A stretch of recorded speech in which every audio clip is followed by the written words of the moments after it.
Muito boa noite a você que acompanha a Canção Nova no Brasil, em tantas partes do mundo. Seja muito bem-vindo. Nós chegamos aqui para Além da Notícia, ao vivo, como sempre, o nosso programa, e sempre com temas muito especiais, muito atuais. É o que vamos fazer hoje aqui também. Vamos conversar com os nossos convidados. O tema é os três poderes em defesa da democracia. E é muito curioso, está todo mundo defendendo a democracia. Então estamos em boa situação, imagino eu, não é?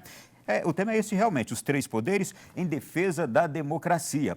E esse tema a gente naturalmente vai abordar o que é de mais atual que está acontecendo nesse momento. Há aí um certo embate e a gente quer entender tudo o que está acontecendo, por que está acontecendo e aí tentar até vislumbrar também os próximos dias, os próximos meses. Mas vamos lá.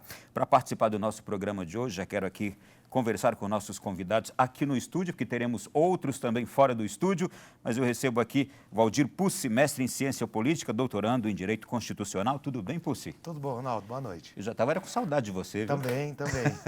Muito obrigado. O Alexandre Bandeira, mestre em Administração, jornalista, diretor da Associação Brasileira de Consultores Políticos. Tudo bem, Alexandre? Tudo tranquilo, apesar da situação, estamos acostumando com ela, né? Parece que sim, né? É verdade. Pois olha, e você que nos acompanha agora, eu vou fazer uma introdução aqui, porque é necessária, inclusive, essa introdução, para a gente poder começar a conversar. E se eu falhar aqui, depois vocês me corrijam. Mas olha, nas últimas semanas, a pandemia do novo coronavírus tem dividido as atenções com a falta de acerto político entre os três poderes. O governo do presidente Jair Bolsonaro, desde o seu início, mantém uma relação com o Congresso Nacional diferente de outros governos, um certo distanciamento e daí também uma falta de entendimento. Resultado, desacordos. E desde o início do decreto da calamidade pública ou de calamidade pública por causa dessa pandemia, iniciaram-se também uma série de dificuldades com o Supremo Tribunal Federal. Tudo começou quando a Suprema Corte deu a prefeitos e governadores autonomia para agir independentemente das decisões do presidente da República. Antes disso, agora a gente faz aqui uma retrospectiva, no ano passado, o ministro Dias Toffoli abriu um inquérito para apurar fake news e disparos de mensagens ofendendo o Supremo. Nessa ação, foi escolhido e não sorteado, como é praxe, segundo o regulamento, como responsável por esse processo, o ministro Alexandre Moraes, que no dia de ontem ordenou os mandados de busca e apreensão em 29 endereços de pessoas ligadas ao presidente da República. O caminho pelo qual corre esse processo é questionado, pois o regular é que a Procuradoria-Geral da República fosse acionada, uma vez que ao Supremo não compete investigar e sentenciar ao mesmo tempo. Alexandre Moraes foi também quem impediu a nomeação feita pelo presidente da República de Alexandre Ramagem como diretor-geral da Polícia Federal. E aqui junta-se a investigação sobre interferência do presidente da República em ações da Polícia Federal, mais um processo que chegou ao Supremo Tribunal Federal, desta vez para o ministro Celso de Mello, que, em 2 atos, provocou reações do Palácio do Planalto. A quebra do sigilo de uma reunião ministerial do governo, tida como secreta, e o pedido de parecer à Procuradoria-Geral da República sobre a apreensão do telefone do presidente da República. Então, veja que emaranhado esse. Nós vamos agora entender essas coisas todas aqui e vocês têm aqui agora a difícil tarefa de ajudar a gente a entender tudo isso.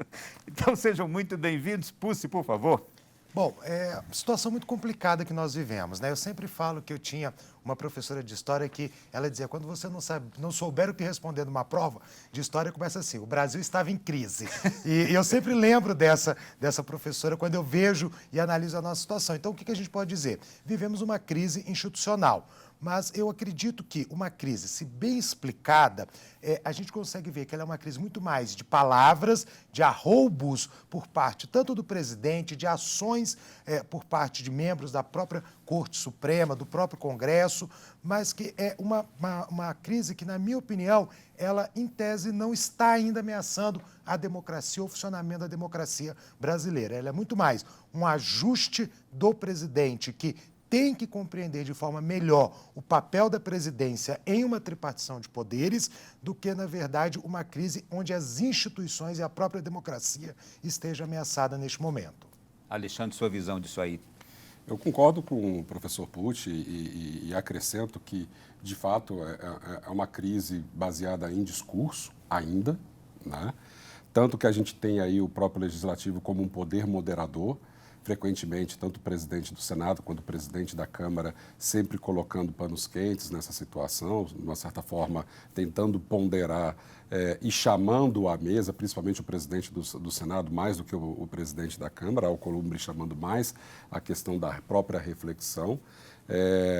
Mas é uma crise num momento muito delicado. Aí. Eu acho que todo esse é a grande problemática, porque a gente já vive uma crise sanitária que está desencadeando um processo de uma crise econômica que vai ter efeitos de uma crise social de médio e longo prazo.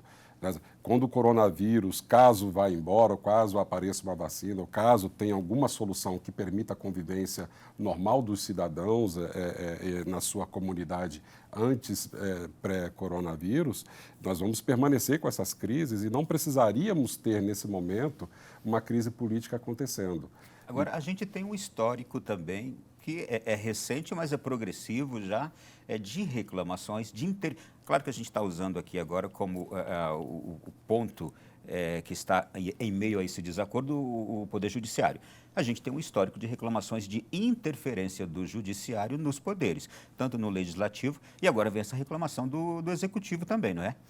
Eu tomaria um pouco de cuidado para a gente usar o termo interferência do Supremo, porque, no meu entendimento, quando a gente fala interferência, pode passar uma impressão de que o Supremo ele está indo além do que seriam as prerrogativas constitucionais dele. Na verdade, a gente tem que entender que essa relação Supremo, Congresso, Poder Executivo, ela está baseada na Constituição, naquilo que a nossa Constituição ela permite ou não que o Supremo faça. E é fato que a Constituição de 88 trouxe muitos poderes ao Poder Judiciário, ao Supremo em especial, como sendo esse grande guardião da Constituição e acaba até parecendo, vou usar um termo do professor Alexandre, o poder moderador dentro do país. Mas ele age conforme o que é permitido pela Constituição brasileira. Então, eu acho que a gente tem que tomar um pouquinho de cuidado com a interferência. Agora, é claro que é uma novidade, por quê? Porque muitas vezes o Supremo é chamado a interferir em decisões que são próprias daquele poder. E muitas vezes por causa que o próprio poder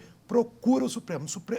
Na Câmara isso é muito comum, na Câmara, no Congresso. Ou seja, uma questão está sendo votada, uma questão está sendo discutida, e o que os parlamentares fazem? Recorrem ao Supremo. Entram com uma ação direta de inconstitucionalidade, entram com um questionamento junto ao Supremo. Ou seja, muitas das vezes o Supremo ele é provocado para estar nesta posição. Há um acionamento constante do Supremo. Alguma coisa distor disso, Alexandre? Não, de maneira nenhuma, né? Talvez a coisa possa ser um pouco mais diferente, justamente esse processo que o próprio Supremo criou, advogou e investiga, né? Talvez esse seja o ponto fora da curva, mas fora isso, o caso mesmo da apreensão do celular do presidente foi uma manifestação de partidos políticos que pediram que se fizesse isso. E, aliás, tem até uma novidade quanto a isso hoje, né? De que 2 partidos já estão pedindo o contrário. Já a gente traz essa novidade aqui no programa também. Pois bem, eu vou chamar aqui agora alguns convidados do programa de hoje que enviaram contribuições. Nós vamos agora ouvir o doutor Yuri Soares de Mello. Ele é jurista e é escritor também. E aí ele vai falar conosco agora sobre acertos e desacertos entre Palácio do Planalto e Supremo Tribunal Federal. Vamos ouvi-lo. Bom, todos têm e não têm razão ao mesmo tempo. Me parece que há uma briga de forças entre poderes, entre principalmente o Poder Executivo e o Poder Judiciário. Primeiro, que o rito de escolha para o ministro Alexandre de Moraes cuidar dessas questões, dessas pendengas jurídicas, não foi seguido. Na verdade, foi feita uma interpretação extensiva do regimento interno, mas a lei determina que o princípio do juízo natural seja colocado para o sorteio de ações, ou seja, essas discussões deveriam ter sido feitas através de sorteio dentro do Supremo Tribunal Federal, o que não foi feito. Na verdade, Alexandre de Moraes foi nomeado pelo ministro, diretamente ministro Dias Toffoli, numa interpretação diferenciada do regimento. E eu não conhecia esse tipo de interpretação. Segundo, me parece que o presidente fala alguma coisa e é rechaçado pelo Supremo. O Supremo fala alguma coisa e é rechaçado pelo Executivo. Moral da história, só prejudica o caminho dos brasileiros, só prejudica os interesses nacionais. Então eu acho que essas brigas pontuais, essas discussões técnicas demais, onde você tem, por exemplo, prisão de blogueiros, onde você impede pessoas de falarem em sites, não vai resolver o problema do Brasil. Muito pelo contrário, vai nos piorar, nos colocando numa situação econômica muito mais crítica, que pode vir, infelizmente, a prejudicar a economia muito mais, aumentando o índice de desemprego desse país. Eu acho que os poderes, as forças políticas, elas devem se unir em prol de um Brasil melhor. Ponderem como quiser. Eu tenho comentário, mas ponderem vocês. Bom, né, acabei de tocar nesse assunto, ele também tocou no comentário dele. Eu vou fazer uma abordagem um pouco mais ampla para que o espectador esteja em casa, para ele poder entender essa questão até que foi do seu comentário inicial do programa. Né? Todo mundo tem uma visão de democracia. Mas a democracia ela é aquela vestimenta meio feia, meio suja, meio larga, onde cabe todo mundo. Só que agora as pessoas acham que a democracia é um terno de uma vestimenta de alfaiate, que só cabe ao presidente da República, a democracia que só cabe ao Supremo. Então está todo mundo tecendo uma imagem de democracia onde cabem poucos. E o que vai contra o conceito de democracia é o melhor poder do mundo, é o mais equilibrado? Talvez não seja, mas é aquele que permite colocar embaixo desse tal roupa larga, suja e meio feia também, todos os brasileiros. Então, essa discussão sobre o meu ponto de vista do que seja democracia, o que permite, se permite a ofensa, se a ofensa é liberdade de expressão. Então, essas coisas todas estão, de uma certa forma, deturpando essa noção de democracia, que ela é mais ampla do que o que a gente está vendo hoje na discussão dos principais líderes do país. A gente viu que ele foi a origem do processo que ontem desembocou naquela prisão, ou melhor, naquela apreensão, não é? De material, de blogueiros, de empresários, uma porção de gente, equipamentos de trabalho, quanto também celulares. O doutor Yuri, ele ainda continua, e aí ele respondeu uma pergunta. Ministro do STF erra, decisões do STF podem ser contaminadas politicamente pelo clima, pelo ambiente? Vamos ver o que ele responde. Ministro do STF erra e erra muito, embora as decisões sejam, por isso as decisões são diferentes entre juízes, porque além de as decisões serem vinculadas na lei, impera um princípio constitucional que é o da livre convicção pessoal de cada juiz.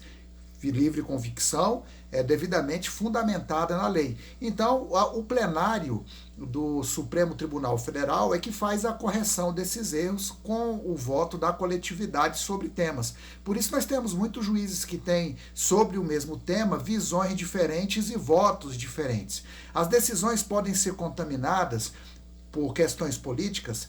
Podem ser, sim. Agora, o que seria contaminado ou não? Seria o bom senso do juiz? Seria a fundamentação pessoal dele vinculada à lei? Obviamente que a lei é permitido trazer uma interpretação extensiva.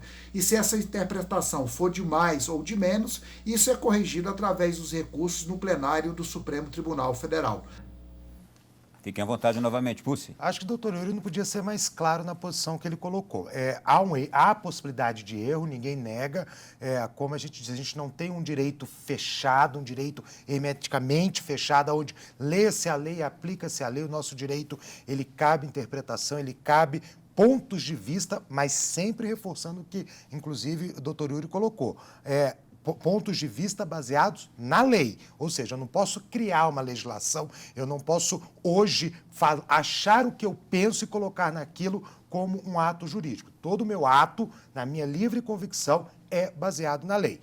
É um tribunal político? Sim. Todos têm essa consciência. Ele trata-se de um tribunal político, ele tem um aspecto político, inclusive na sua própria origem, que é a forma como os ministros são escolhidos. Eles são escolhidos pelo presidente e aprovados pelo Senado Federal. Ou seja, você acaba tendo um viés político dentro do próprio Supremo. Agora, o bom Supremo é aquele que consegue, mesmo com o viés político, ter ações ou tomar decisões baseado na lei e na sua livre convicção, que é o grande questionamento. Os ministros, tanto o Toffoli, quando abriu o processo, indicou o Moraes, e o Moraes hoje, nas suas ações, foram as ações e as decisões baseadas na lei e numa livre convicção, numa interpretação ou não? É essa a grande questão que o plenário vai ter que discutir quando esse tema for levado, como o próprio Barroso chegou a colocar hoje, que vai ser o relator do habeas corpus, a possibilidade de levar essa questão ao plenário, e os 11, com as suas convicções e baseado na lei, eles vão tomar essa decisão. Ao longo do dia de hoje, eu andei estudando um pouco sobre toda essa questão. E de manhã, quando o presidente da República fez um discurso na porta da sua casa, ele colocou um grande peso em todo esse conflito, naquele momento em que ele nomeou o diretor-geral da Polícia Federal e que o ministro Alexandre de Moraes vetou, ou melhor, bloqueou aquela nomeação dele, impedindo que ele nomeasse o Alexandre Ramagem. Também o doutor Yuri comenta sobre esta parte de toda essa questão. Vamos ouvi-lo. Constitucional é o despacho do ministro do Supremo Tribunal Federal. Agora, se o conteúdo tem constitucionalidade ou não, só poderemos verificar com a decisão final do plenário da Corte do Supremo Tribunal Federal. Lembrando que o cargo que Alexandre Ramagem iria ocupar é de livre nomeação e livre exoneração do presidente da República. Então, chama-se cargo de confiança ou função de confiança. Então, obviamente, o presidente da República só vai colocar neste cargo quem for da confiança dele. A própria lei assim o determina. Vamos aguardar para verificar o que vai acontecer no plenário com o recurso que foi interposto pelo presidente da República com relação à nomeação de Alexandre Ramagem ou não. É a grande questão, é uma das grandes questões desse conflito, né? Eu vou dizer o seguinte, não tem muita novidade nisso, né? O presidente Jair Bolsonaro está tentando fazer com que isso seja um fato novo, mas não o é, né? A Dilma já tentou nomear o Lula ministro-chefe da Casa Civil e foi impedido pelo Supremo, né? Ou seja, o presidente Temer tentou nomear a filha do Roberto Jefferson, a Cristiane Brasil, a ser ministra do Trabalho e foi impedido por um juiz federal.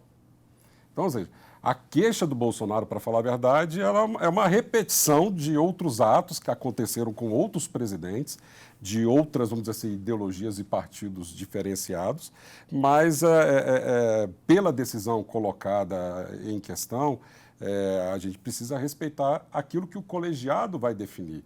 E sem o mérito de falar assim, foi 6-5, foi 4-3, isso não é um jogo de futebol. Na hora que se decide, o plenário do Supremo se decide, quem decidiu foi o Supremo Tribunal Federal do Brasil. Então, essa questão, mas foi por pouco, isso não é um jogo de futebol. A decisão ela é tomada e, a partir daquele momento, é assumida por aquela instituição onde aqueles magistrados estão. E só uma observação, que eu acho que também, pegando esse gancho, uma decisão tomada pelo plenário é uma decisão definitiva. Uhum. Você fez até uma pergunta no início para nós, Ronaldo, se uma decisão do Supremo poderia ser mudada. Pode. Há recursos previstos, só que quando nós chegamos no momento da decisão final, onde não cabem mais recursos e o plenário se pronuncia, cabe a todo e qualquer brasileiro, do presidente a qualquer outro cidadão, seguir aquilo que o Supremo determinou. Eu posso não gostar, mas eu tenho que cumprir uma determinação última que vem do Supremo, que advém do Supremo. Muito bem. Eu sei que está muito boa aqui a nossa conversa. A gente precisa só de uma pausa agora, rapidíssima, e já a gente volta aqui na sequência do programa, depois desse intervalo. Voltamos aqui na sequência do nosso programa, os 3 poderes em defesa da democracia. Muito interessante o tema. E, como eu disse, a gente tem novidade. Olha, o ministro Edson Fachin, do Supremo Tribunal Federal, enviou ao plenário do STF o pedido da Procuradoria-Geral da República para suspender esse inquérito das fake news. É esse de ontem das apreensões, que está gerando também esse clima acalorado. Então, o Fachin, o que ele fez? Não ficou com ele, já mandou então para o plenário, agora se espera o dia que vai ser marcado esse julgamento pelo plenário todo, não é isso? Perfeito. Na verdade, o Fachin ele tomou uma decisão muito sábia, né? Uma das grandes críticas que se faz à decisão do Moraes foi justamente o fato dela ser monocrática. Então, quando ele joga ao plenário, na verdade, não é que ele está tirando a responsabilidade dele, ele está dando mais peso à decisão que será tomada, porque no futuro não poderá se criticar que trata-se de uma decisão monocrática, a manutenção ou não deste inquérito. Então, foi uma saída inteligente e o plenário vai decidir se anula o processo por vício de origem ou então se há um mecanismo de sanar esse vício de origem para que o processo possa continuar possa ter prosseguimento para se punir, se houver punições, e para se inocentar aqueles que devem ser inocentados. Olha, ainda o mesmo assunto, mas agora uma outra janelinha aqui, o Partido Novo se juntou à rede no STF contra esse mesmo inquérito das fake news. E a gente imagina que é justamente por causa da origem dele, que a origem é que gera muito questionamento, né, Alexandre? A origem do processo? Porque se você tem um processo que tenha vício de origem, ele pode ser facilmente derrubado, ele pode ser anulado todo o processo, né? Então, eu creio que seja só um processo de correção mesmo do que se está se fazendo, restabelecer o rito processual para que, no caso em que ele chegue às condenações e absolvições, isso possa ser menos questionado do que, de repente, um processo que tenha vício desde o começo, né? Muito bem, olha, seguindo aqui nosso programa, eu disse que a gente tem outros convidados aqui. Então, nós queremos receber agora o desembargador do TJDFT, Tribunal de Justiça do Distrito Federal e Territórios, Dr. Roberval Bellinati. Ele também gravou para nós sobre esse tema de hoje e nós vamos recebê-lo aqui. Boa noite, Dr. Roberval. Caríssimo Ronaldo, falo da minha residência nas ações em Brasília pelo telefone celular. Inicialmente, gostaria de prestar minhas condolências às famílias daqueles que partiram em razão da pandemia e prestar minha solidariedade a todos que passam por esses momentos difíceis. O Supremo é a mais alta instância do Poder Judiciário brasileiro. Sua função fundamental é de servir como guardião da Constituição Federal. De suas decisões, não cabe recurso a nenhum outro tribunal. Ou seja, foram os políticos brasileiros que conferiram esses superpoderes ao Supremo. Quanto às suas perguntas, Ronaldo, você me pergunta se o ministro Supremo erra. É claro que erra. O ministro é um ser humano e não pode ser classificado como uma pessoa infalível. Você ainda pergunta se decisão do Supremo pode ser impugnada. Internamente no Supremo é possível a interposição de alguns recursos, mas depois do julgamento de mérito, a decisão passa a ser irrecorrível, definitiva. Você ainda pergunta se decisão judicial pode ser politicamente influenciada. É claro que não pode, né? Decisão não pode ser politicamente influenciada. Toda decisão judicial deve ser absolutamente imparcial, prolatada nos termos da lei e da Constituição Federal. Proferir decisão parcial sob influência política ou de qualquer pessoa pode caracterizar crime de responsabilidade e levar ao impeachment do ministro no Senado Federal. Não é essa última resposta esse último ponto da resposta dele, não é também um dos pontos questionáveis aí, da parte do presidente? Sim, o presidente ele coloca que, na verdade, o que ele está sofrendo é uma perseguição política do STF. Como tal, não haveria espaço aí nem para investigação, nem mesmo para nenhum tipo de ação contra seus apoiadores, contra aqueles que o defendem nas redes sociais. Então, isso é um dos pontos levantados pelo presidente. O problema, e aí como colocado, é que você tem que comprovar que há essa motivação política. Então, quando a gente fala que é um tribunal político, é claro que ele tem um viés político, mas, como eu disse, você tem que ter o viés político, mas ele é menor do que a lei, do que a Constituição e do que a livre convicção do juiz. O juiz tem a livre convicção. E é claro que a sua visão de mundo influencia na livre convicção, desde que ela não fuja da lei, daquilo que está escrito na lei. Então, o presidente alegar que é uma perseguição é uma alegação simples. Ele precisa ser comprovada judicialmente de que há, de fato, uma perseguição e um viés ali político presente no processo. Bom, o doutor Roberval também ele comenta sobre esse momento e essa crise que a gente tem agora entre esses poderes. Sobre a crise política, Ronaldo, acredito que ela se restringe ao poder executivo e poder legislativo. Do lado do judiciário, vejo mais a intenção de algumas pessoas que querem envolver o judiciário no furacão da crise política, provavelmente com a intenção ou com o escopo de intimidar as ações de magistrados. É dever do judiciário mandar apurar denúncias de práticas e crimes por parte de autoridades públicas, colocando a Polícia Federal na realização de diligências e buscas de apreensões. Mas isso não significa ingerência nos outros poderes. Apenas cumprimento do dever constitucional. Então não é verdade que estão falando aí que o judiciário está querendo interferir na área política. Sobre esse momento político conturbado, vejo de um lado, Ronaldo, pessoas extrapolando os limites do absurdo e de outro, pessoas fazendo campanha negativista sobre tudo o que acontece no país. Há momentos em que se perde até a vontade de acompanhar alguns noticiários que só criticam, falam mal de tudo. Isso prejudica a saúde. Não é verdade? Temos solução para a crise? É claro que temos. Mas para ajudar o Brasil nesse momento, as autoridades vão ter que trabalhar com união, altivez, equilíbrio, firmeza, ponderação e respeito. Eu estou com o Papa Francisco, Ronaldo, que espera a construção de um mundo melhor após a pandemia. Um mundo mais humano, mais fraterno, mais pacífico e sustentável. Mais saúde e solidariedade é o que nós precisamos. Que Deus nos abençoe e nos proteja. Obrigado, Ronaldo, pela participação em seu programa. Agradecemos, doutor Roberval, muito obrigado. Algum comentário, gente? Aí é um pouquinho do espírito de corpo falando também, né? Declarar que não há uma relação de uma crise institucional entre o executivo e o judiciário não é bem assim, né?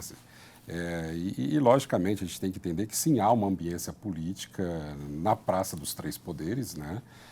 O Palácio do Planalto está de frente, né, para o próprio Supremo e ali existe sim uma área de turbulência. Não é uma crise hoje que se vive entre o Executivo e o Legislativo. Para falar a verdade, o Legislativo, de uma certa forma, está assistindo esses dois que estão de frente a se degladiarem com as suas armas, né? Mas, sem dúvida nenhuma, é uma crise que precisa ser trabalhada pelos homens que governam esses três poderes, né? Não se pode negar que exista um trabalho cooperado, por isso o chamamento de todos para que haja uma saída pacífica para isso, porque de fato é que nem o magistrado falou, o desembargador falou, né? Quem perde com isso é a população brasileira. E nesse momento a população brasileira tem perdido não só sobre o aspecto sanitário de vidas que estão indo, mas também nós estamos perdendo poder de consumo, estamos perdendo empregos, estamos perdendo empresas, nós estamos perdendo coisas que podem ser não recuperáveis. Vamos lá, eu disse que a gente tem mais notícias aqui atuais. Olha, Augusto Aras, procurador-geral da República, se manifestou agora à noite contra o pedido apresentado pelo PDT, PSB e o PV para que o telefone celular de Jair Bolsonaro fosse apreendido.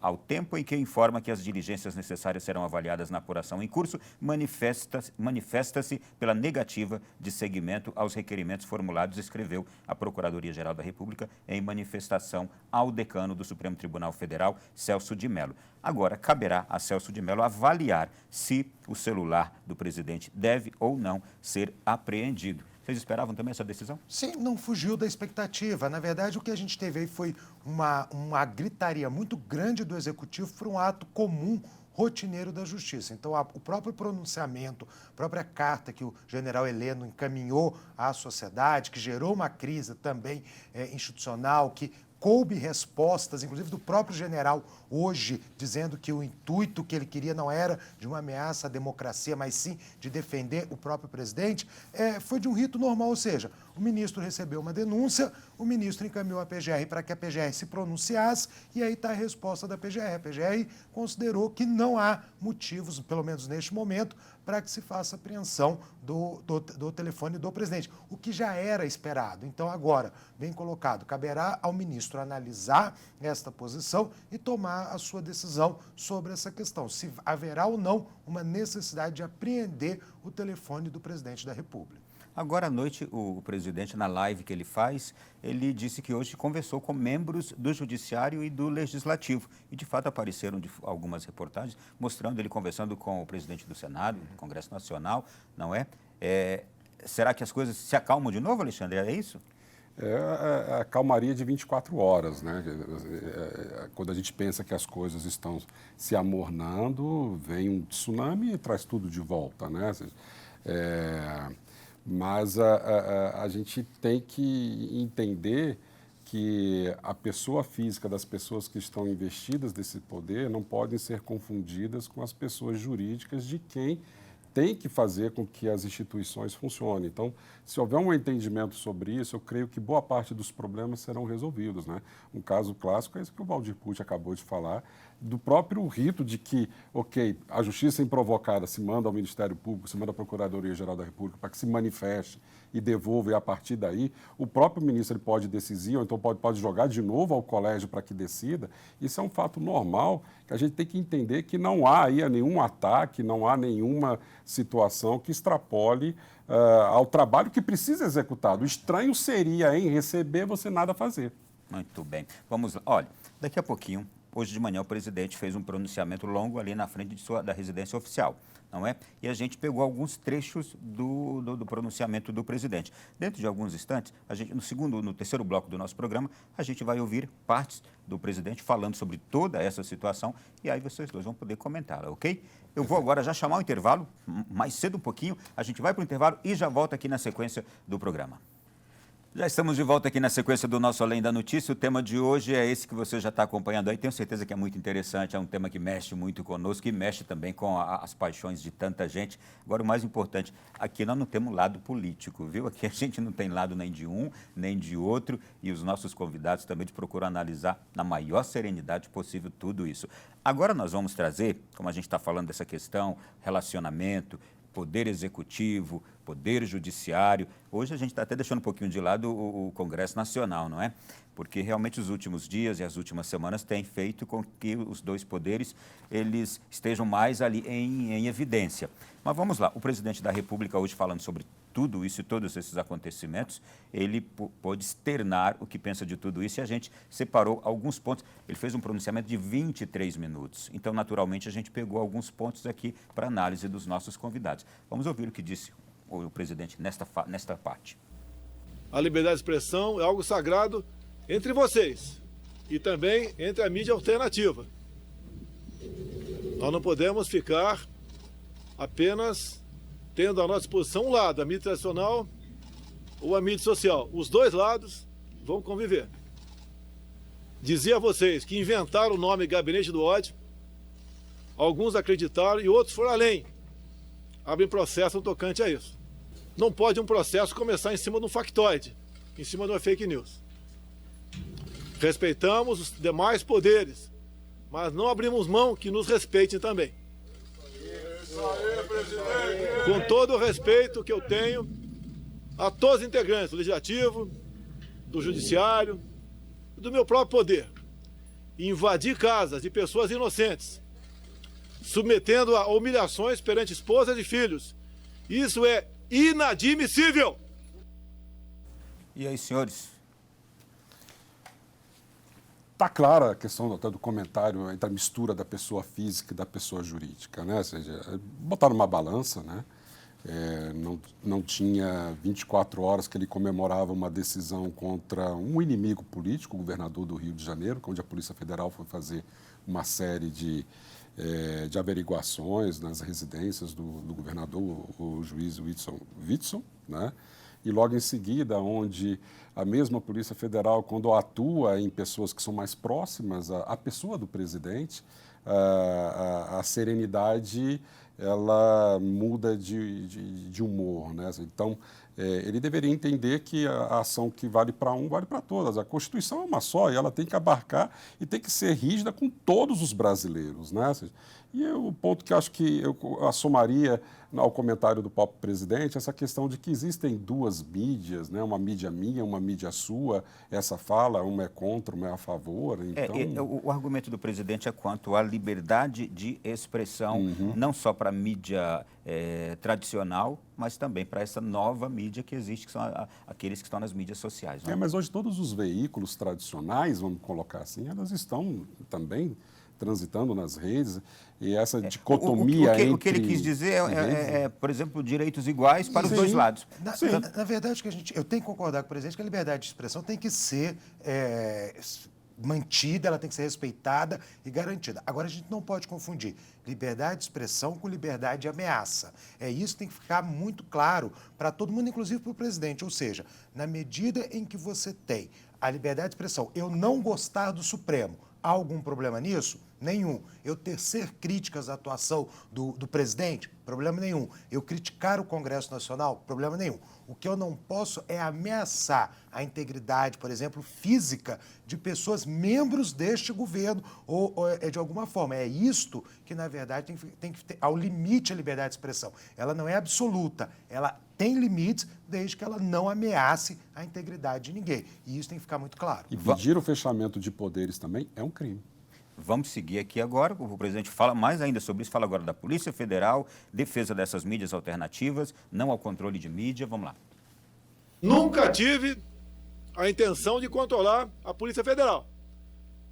Pelo menos isso serviu para mostrar ontem. Mas, obviamente, ordens absurdas não se cumprem. E nós temos que botar um limite nessas questões.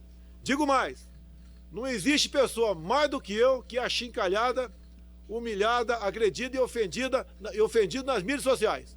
E nem por isso eu levantei uma só palavra de controlar quem quer que seja.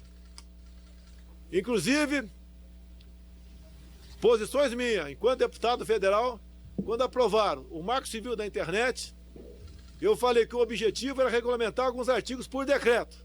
E naquela época era o PT que estava na presidência.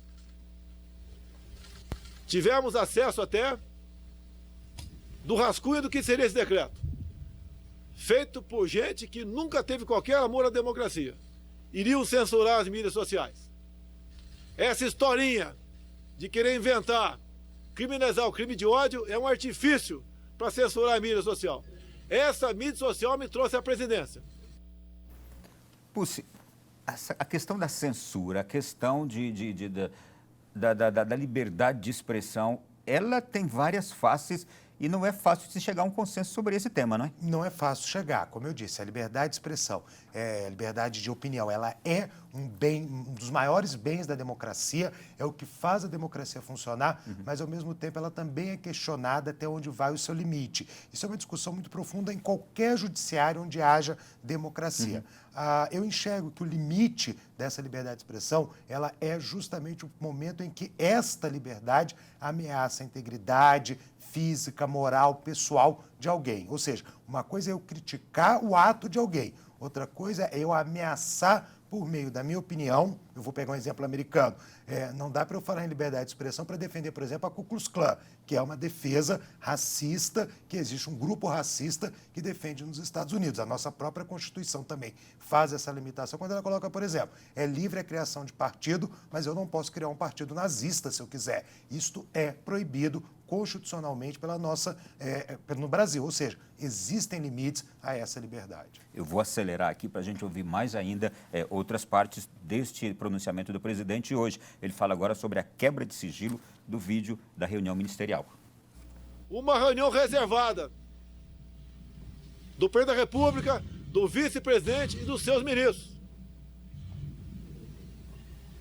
que era gravada como de praxe para que nós viéssemos a retirar partes daquilo para mostrar nas mídias sociais e destruir a fita.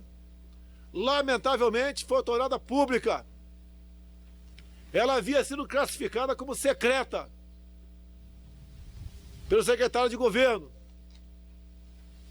Fizemos o possível para que apenas a parte que interessasse ao inquérito fosse tornado público.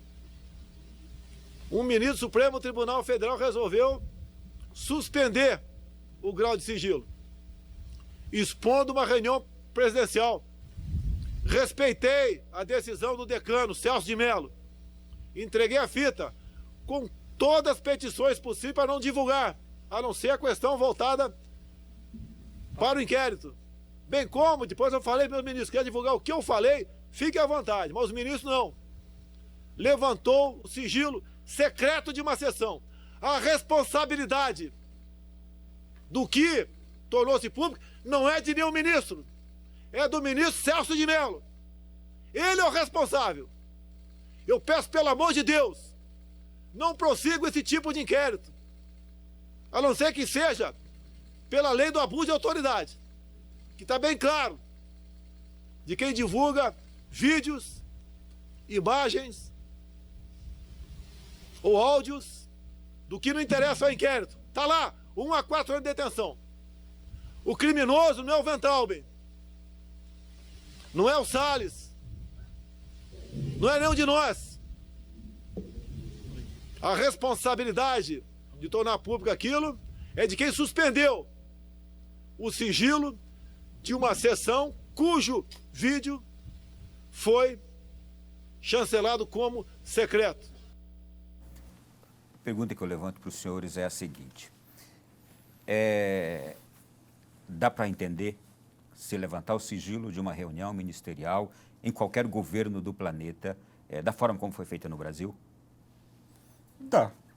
Né? Dá para entender, e tem instrumentos que sustentaram a decisão que levaram a fazer a suspensão e divulgação da reunião, que depois de visto por o Brasil inteiro, né, não havia nenhum objeto de Estado, né, alguma coisa que pudesse ser tão confidencial ou estratégico, ou até mesmo, acho que 2 partes, inclusive, foram mantidas em sigilo, que poderiam envolver, inclusive, nações, outras nações, mas a reunião ministerial, depois de vista, ela foi avaliada, e com os instrumentos em mãos, o juiz classificou que não havia nada que pudesse ser classificado como secreto e divulgou a reunião ministerial a conhecimento do povo brasileiro. Né? E também pegando a parte que o presidente ali explicita, aquilo que não diz respeito ao inquérito em questão, foi tudo divulgado conjuntamente. O presidente não teria razão nisso? A lei determina isso. Quando você pega uma gravação, você tem acesso a uma gravação, a qualquer tipo de prova, ela tem que ser limitada ao fato que está sendo investigado, ao fato que está sendo julgado. Então, é um questionamento que pode se levantar pelo presidente. É plausível de análise para saber se o ministro realmente havia necessidade de divulgar toda a reunião ou não. Mas é um ponto que realmente a legislação, e o presidente não erra quando ele diz esse ponto, que há a proibição, mas não se sabe, a gente tem que entender o contexto pelo qual Celso de Mello levantou todo o sigilo. Também não vi problema nesse levantamento diante do que foi apresentado. A gente vai trazer agora a última fala que a gente aqui tirou do longo pronunciamento do presidente. Vamos ouvir o que ele diz. A democracia é algo sagrado e admite que todos estejam preocupados com ela. Não basta apenas 1 ou 2 poderes se preocupar. Todos devem se preocupar com ela. Sou o chefe supremo das Forças Armadas. Em nenhum momento eu falei que as Forças Armadas estão com o presidente. Sempre disse que as Forças Armadas estão com o povo, com a democracia, com a lei e com a ordem. Não vão fazer com que eu transgrida, que eu me transforme num pseudo-ditador da direita.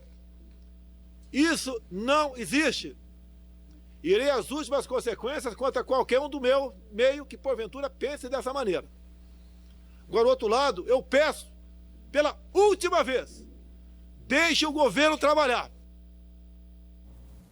Olha, tem muita gente aqui mandando questões diversas e eu agradeço também, agradeço a forma serena como tanta gente está entendendo também hoje o nosso programa e a forma como nós estamos falando sobre esse tema. E trago aqui algumas questões já. Olha, o Valmir Rossi de Oliveira, Sorocaba, São Paulo, diz assim: os senhores não acham que casos como a liberação desse vídeo na reunião ministerial feita pelo ministro Celso de Mello e a intervenção do ministro Alexandre de Moraes não deveriam ser com todos os ministros do STF, isto é, decisão colegiada? A lei e a Constituição permitem decisões monocráticas em algumas situações e colegiadas. O mais sábio é que você faça decisões colegiadas. Nós temos ali um colegiado para isto, mas não é ilegal a decisão monocrática. Então, eu acho que é mais sábio que os ministros agora passem a levar essas decisões ao colegiado. Agora, também depende do tempo, da pressa e da necessidade e da urgência da medida a ser tomada. Eu queria só acrescentar ao entendimento dele, existe uma questão, inclusive, até operacional. Você não pode levar também tudo a uma decisão colegiada, porque senão o próprio Supremo Tribunal Federal ele deixa de tratar alguns assuntos, alguns processos, algumas litigâncias que são mais importantes à população brasileira, que às vezes pequenos casos que possam ser determinados por um magistrado de maneira monocrática, e aí sim questionados pelo colégio, caso haja aí alguma questão que não agrade a uma das partes, né? Então, não dá para levar tudo para ser votado pelo colégio também. Muito bem. Olha, quero cumprimentar o Reginaldo Martins, lá de Fortaleza, no Ceará. Tudo bem, Reginaldo? Estou tentando acelerar o máximo aqui para aproveitar o nosso tempo. E quando o STF revoga uma decisão já tomada pelo colegiado, isso não provoca insegurança jurídica, da mesma forma que o ministro decide monocraticamente, abusando de autoridade como se estivesse acima de todos os outros? Está questionando o seguinte: uma decisão que venha a ser modificada, se não provoca insegurança jurídica? Não provoca. Primeiro, se é uma decisão monocrática, a decisão do colegiado é superior à decisão monocrática. Então, não há uma insegurança jurídica, há uma regra do jogo estabelecida. Se a gente está falando, por exemplo, de uma mudança de entendimento do plenário, anos depois, algum tempo depois de uma decisão anterior, também há uma previsão nesse sentido que, dependendo da decisão, o questionamento da sociedade é que pode levar a essa insegurança jurídica. Agora, na questão da lei, isso é previsto normalmente no Supremo. Muito bem. Olha, a gente vai seguindo aqui no programa. Tem ainda, quero trazer uma participação do doutor Saul Leal. Já está pronta aí, não já? Vamos ouvir o doutor Saul Leal falando justamente sobre esses poderes, quando eles funcionam harmoniosamente. Vamos ouvi-lo. Esse terceiro equidistante, imparcial, que não se move pela política, que não se conduz por meio das naturais paixões do processo político partidário, é o Poder Judiciário. Exatamente esse Poder Judiciário tem a finalidade de analisar se as leis emanadas do Legislativo, se elas estão em conformidade com a Constituição e se o exercício do poder do Executivo está sendo feito também à luz dos instrumentos de controle que o próprio Poder Judiciário e a Constituição disciplina, seria a última fala dele ali. Algum comentário sobre isso? Não, eu acho que ele falou muito bem, controle de constitucionalidade. Os poderes têm que lembrar que nós vivemos uma tripartição controlada. Muito bem. Olha, a gente falou de tanta coisa aqui nesse programa de hoje e eu quero agradecer. Eu só quero perguntar para vocês agora, nesses últimos minutinhos que a gente tem aqui. Vamos chegar a acordo? Sim, eu acredito que sim. Eu não vejo, como muitos analistas colocam, que a democracia no Brasil está ameaçada ou que nós caminhamos para uma ruptura. Não há clima institucional, não há clima militar, não há clima no país. Ou seja, o acordo vai chegar. Teremos ainda, até pela personalidade do presidente, muita confusão, mas não haverá nenhuma ruptura, pelo menos não se prevê isto neste momento no país. Temos um povo de boa vontade, né, Alexandre? Tem. E a bem da verdade, também, de novo, não existe nada de novo nisso. Eu vou fazer uma afirmação aqui que pode deixar os apoiadores do presidente um pouco irritados, bem como também os apoiadores do presidente Lula. Mas essa frase última do presidente, deixa o presidente trabalhar, não foi nem ele que inventou, né? O Lula, no governo dele, ele alcunhou isso do Lula 1, primeiro governo, virou jingle de campanha para ele poder ser alçado ao segundo governo também. Então, ou seja, esse ambiente que nós vivemos hoje de crise institucional, ela não é uma grande novidade, é assim mesmo, né? Nós vivemos nesse ambiente e que a gente precisa, no fundo, arrefecer um pouquinho os ânimos de todas as partes para que a gente possa conduzir essa nação com celeridade aí para frente. Mas, de fato, o povo de casa pode ficar tranquilo de tudo aquilo que o Valdir falou, não dá problema de intervenção, de militar na rua, tanque na rua. Isso o Brasil, eu acho que nunca mais vai ver na história dele.